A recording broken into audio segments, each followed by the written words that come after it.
శ్రీమాత్రే నమః. భక్తి తరంగాల తెలుగు ఛానల్కు స్వాగతం. మీరు కనుక మన ఛానల్ని మొదటిసారి చూస్తున్నట్లయితే ప్లీజ్ సబ్స్క్రైబ్ చేసుకోండి. ఈరోజే ఆషాఢపు ఆదివారం. ప్రత్యక్ష దైవమైనటువంటి ఆ సూర్య భగవానుడికి ఎంతో ఇష్టమైన రోజు.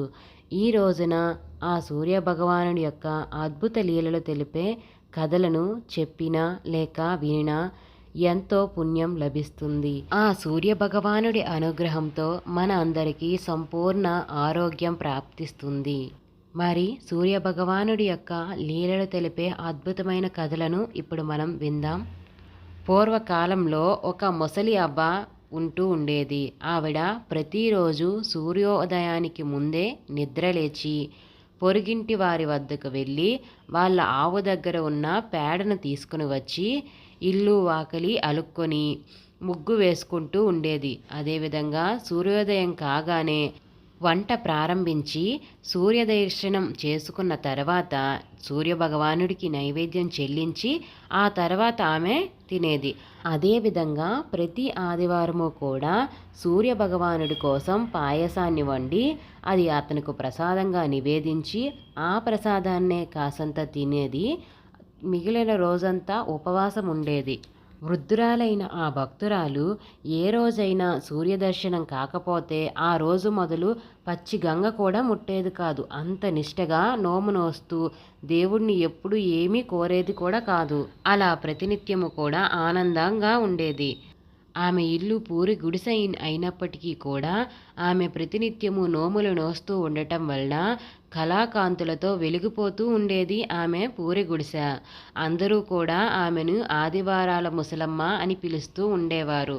ఇది ఇలా జరుగుతూ ఉండగా ఒకరోజు పొరిగింటి ధనవంతురాలైన ఆవిడ ఇదంతా చూసి ఈ ముసలిదానికి ఇంత ఆనందానికి పైగా దాని గుడిసె కలకల్లాడుతూ ఉండటానికి తన ఇంటి ఆవు పేడే కారణమని అనుకున్నదే తడవుగా తన ఇంటి ముందు ఉన్న ఆవును ఆ రోజు నుంచి ఇంటి వెనకాల కట్టేయమని ఇంటి పాలేరుకి చెబుతుంది. ఆ సంగతి తెలియని ముసలావిడ మరునాడు ఉదయమే లేచి పేడ కోసం వెళ్తే అక్కడ ఆవు పేడ ఆవు రెండూ కనిపించవు.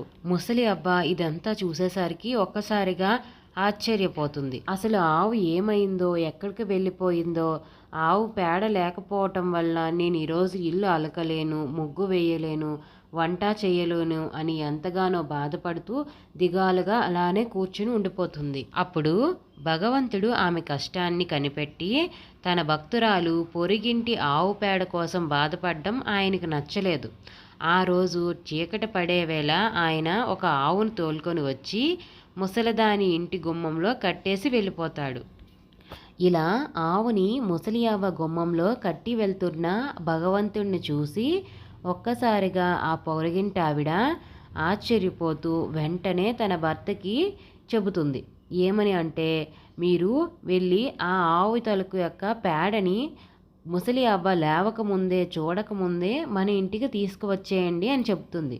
అప్పుడు ఆమె భర్త కూడా ధనవంతురాలు చెప్పిన మాటలకు అంగీకరించి ఆ ఆవు పేడను తమ ఇంటికి తీసుకువస్తారు. ఇంకా ధనవంతురాలైన ఆవిడ ఆ పేడను ఒకసారి వెతకగా అందులో ఒక మాడ బంగారం దొరుకుతుంది.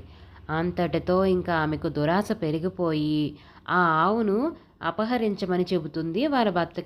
ఆ తర్వాత ముసలి అవ్వ లేచి ఇంటి నుంచి బయటికి వచ్చి చూసేసరికి వాళ్ళ ఇంటి ముందు ఆవు కట్టేసి ఉంటుంది.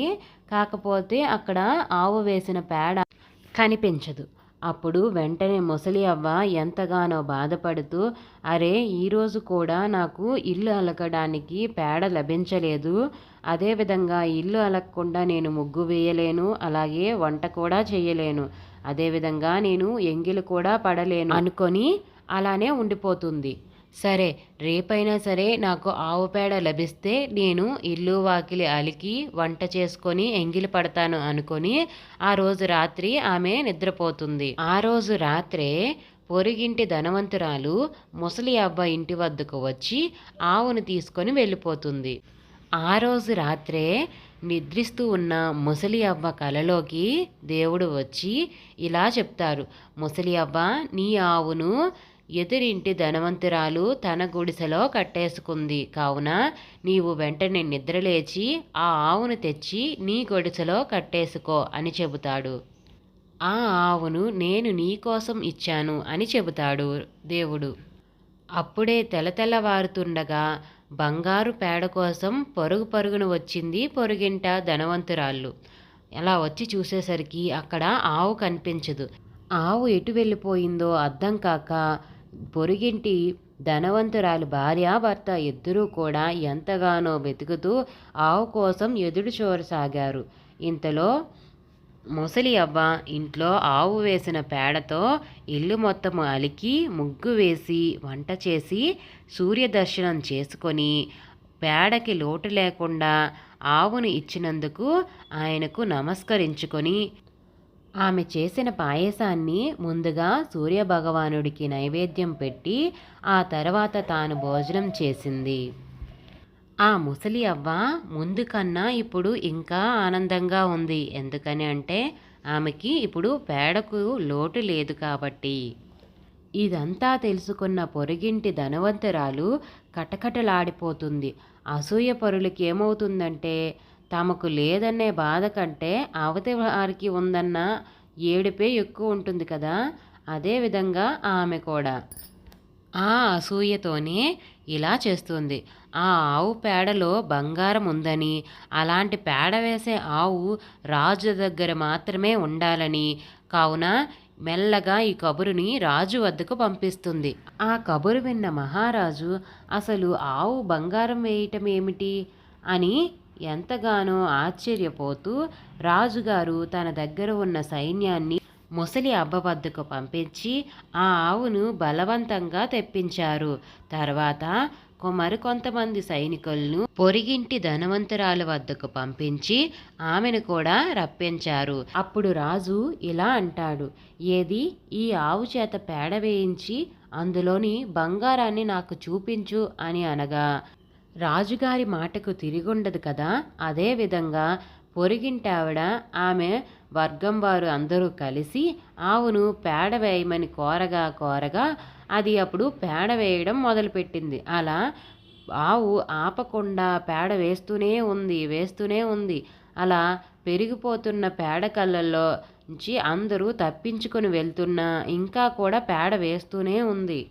ఆ విధంగా క్రమక్రమంగా రాజభవనం అంతా కూడా ఆ పేడతోటి నిండిపోతుంది. పేడ వాసనతో నిండిపోతుంది. అక్కడున్న వాళ్ళందరూ కూడా ఆ పేడ తీయలేక అలిసిపోతారు. అప్పుడు ఒక ఆకాశవాణి వినిపిస్తుంది, ఓ మహారాజా, ఈ పేడ చాలునా? ఇంకా నీ రాజ్యంలోని ప్రజలందరికీ సరిపడినంత పేడ కావాలా అని వినిపిస్తుంది. అందరూ కూడా ఆకాశవాణి మాటలకు భయపడిపోతారు. అప్పుడు తిరిగి ఆకాశవాణి ఇలా అంటుంది, రాజా, ఈ ఆవును నేను ముసలి అవ్వకు నేను ఇచ్చాను. నేను సూర్యుడిని.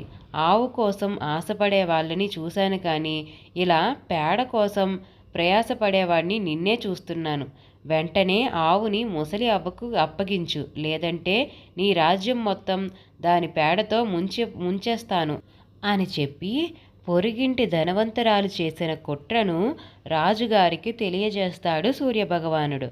ఆ విధంగా మహారాజు భగవంతుడికి కృతజ్ఞతలు చెప్పి క్షమాపణ కోరిన తర్వాత ఆ ఆవును మనస్ఫూర్తిగా ప్రార్థించిన తర్వాత ఆ ఆవు ప్రసన్నమవుతుంది.